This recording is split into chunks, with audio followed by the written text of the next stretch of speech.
Et pour revenir sur ce contexte de guerre au Proche-Orient, nous sommes en direct depuis Lyon avec Yassine Liatiwi, secrétaire général et chercheur associé à Nejmarok Baroque. Bonjour. Bonjour à vous. Alors tout d'abord un point sur la situation à Gaza. Les bombardements israéliens ont repris de plus belle, effaçant ainsi les nouveaux espoirs d'un cessez-le-feu. Alors jusqu'à où et jusqu'à quand l'armée israélienne pourrait-elle poursuivre son offensive sur Gaza ? Malheureusement, Israël va continuer à mener l'offensive à Gaza suite à une situation politique sans précédent. Benjamin Netanyahou est de plus en plus isolé sur le plan politique et la guerre à Gaza est son seul argument politique pour rester au pouvoir, étant donné qu'il est de plus en plus critiqué par la société civile israélienne, de plus en plus critiqué également sur la Knesset, qui est l'équivalent de l'Assemblée israélienne. Donc continuer la guerre lui permet de rester au pouvoir et surtout lui permet de s'éloigner du volet judiciaire, car si Benjamin Netanyahou, à un moment ou un autre, quitte le pouvoir, eh ben, il devra rencontrer également la justice pour énormément d'affaires de corruption. Alors, quelles seraient les conséquences d'une offensive israélienne au Liban ? On a vu qu'il y a eu beaucoup de tensions entre le Hezbollah libanais et Israël et que Israël a annoncé avoir approuvé de nouveaux plans opérationnels dans le sud du Liban. Quelles seraient les conséquences d'une telle offensive ?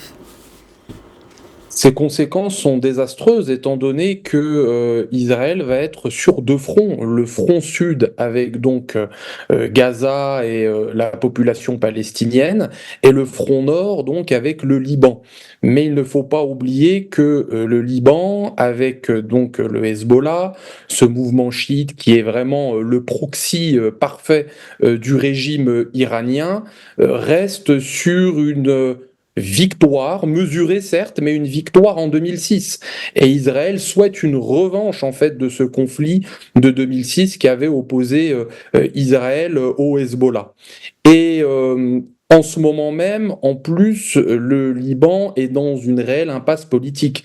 Cela fait plusieurs mois que Michel Aoun, le président libanais, a quitté le pouvoir. Le Liban se retrouve donc sans président. Le Liban également est en énorme difficulté financière.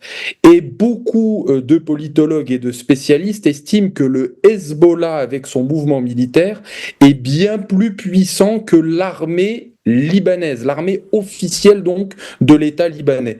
Donc cela peut créer une réelle escalade de conflits, et si Israël devra gérer le nord de son territoire avec un conflit avec le Hezbollah et le sud avec le Hamas, Israël pourrait vraiment se retrouver dans une réelle impasse au niveau des relations internationales, au niveau de sa place également au sein des instances, parce que les Américains, qui est bien évidemment le fidèle allié d'Israël, s'éloignent de plus en plus. Les relations sont très délétères entre Joe Biden, qui est en pleine campagne présidentielle et pour l'instant en énorme difficulté dans les intentions de vote pour les élections américaines du mois de novembre, et Benjamin Netanyahou, qui n'écoute plus les conseils et le soutien américain et désormais avance un petit peu de manière isolée.